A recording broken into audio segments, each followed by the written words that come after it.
Next point is scope of statistics. So here the three scope of statistics, and these three scopes are very important. So first is theoretical statistics. Theoretical is समझ आ रहा है, that is it's related to theory. So it includes mathematical theories. तो statistical theories में हम theoretical statistics में हम क्या पढ़ेंगे, that only studies about mathematical theories. It basis is theory of probability, which deals with the chance of variations of observation. So that is related to a probability. Probability, it means कि maybe the condition is happen and maybe इस condition is not happen. तो आपने exam school में भी even probability class 10th में पढ़ा है. So and it is deal and probability always deal with the variations of observations. So it may be correct or it may be not correct. तो इसमें variations of observations की studies की जाती है. That is why statistics is based on mathematical theories. Then second is statistical methods. By statistical method we mean method especially adopted to the elucidation of quantitative data affected by multiplicity of causes.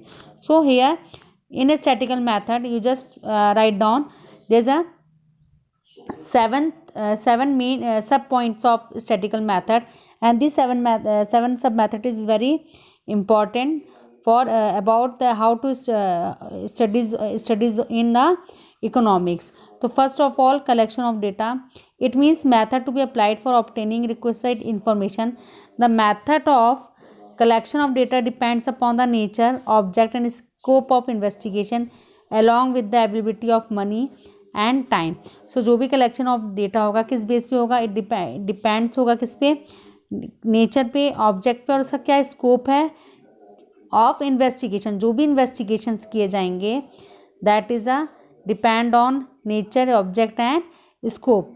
And also it is very important of money and time. कितना money लग रहा है उस collection of data में and कितना time ले रहा है वो किसी भी डेटा को कलेक्ट करने में. Then clarification of data. The data after collection are clarified under various group और क्लासेस. तो जब डेटा कलेक्शन ऑफ डेटा होगा, जब डेटा कलेक्ट किया जाएगा तो उसे डिफरेंट फॉर्म में डिफरेंट ग्रुप में क्लैरिफाइड करना पड़ता है. So make them coincidence comparable and simple, जिसको हम इजीली कंपेयर कर सकते हैं, सिंपली कंपेयर कर सकते हैं और उसको हम डिफाइन कर सकते हैं. Then tabulation of data. In order to make classified data, जैसे क्लासिफिकेशन डेटा होगा, that is if with the help of clarification of data may be become simple and easily understandable. They are arranged in the form of tables. जब simple होगा और easily understand कर सकते हैं तो कर पाएंगे, तो तब हम उस जो भी डेटा को टेबुलर फॉर्म में अरेंज करेंगे. Then presentation of data refers to exhibiting them with the helps picture, graph, diagram etc. तो जो भी टेबुलेशन फॉर्म में जब डेटा तैयार होगा. The next point, important point is presentation. So with the help of presentation, data always making with the help of some pictures, with the help of graphs and with the help of some diagrams. Analysis refers to the process under which the data are highlighted by using averages, dispersion, skewness and correlation. So in analysis the process with the help of analysis the process of data are highlighted. जो भी data की process होगी उसको main जो है उसको highlighted करेंगे by using averages. कैसे एवरेज निकाला जाता है, डिस्पर्शन कैसे निकालते हैं, तो एंड कोरिलेटेड कैसे करते हैं. So these all points will come in your next chapters. Then interpretation means drawing conclusion on the basis of analysis. तो इंटरप्रिटेशन मीन्स जो भी एनालाइज किया जाएगा उसका क्या कंक्लूजन निकलता है, that is a study about we will study about interpretation. Forecasting means aims at reducing the uncertainty of future state on the basis of conclusion drawn from the past and present condition. So in forecasting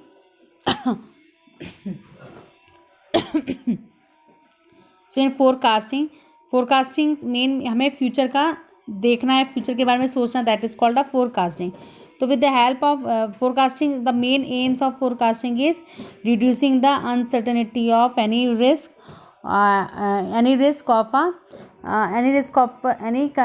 of any condition, so of the future state of basis of conclusion, and we reducing the uncertainty of the future, as well as and also base the also make some conclusion from the past and present condition. तो जो भी हम conditions देखेंगे उसके हिसाब से हम future सोचेंगे ताकि हमारी जो भी uncertainties हैं वो कम हो सकें.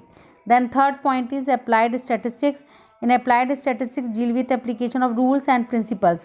तो applied statistics में हम किसकी studies करते हैं? That is a rules and principles of the theoretical statistics. So in two divisions, first is descriptive and second is scientific. In descriptive applied statistics which deal with the existing fact of historical importance. Descriptive applied statistics में किसकी study करते हैं? That is a historical facts की.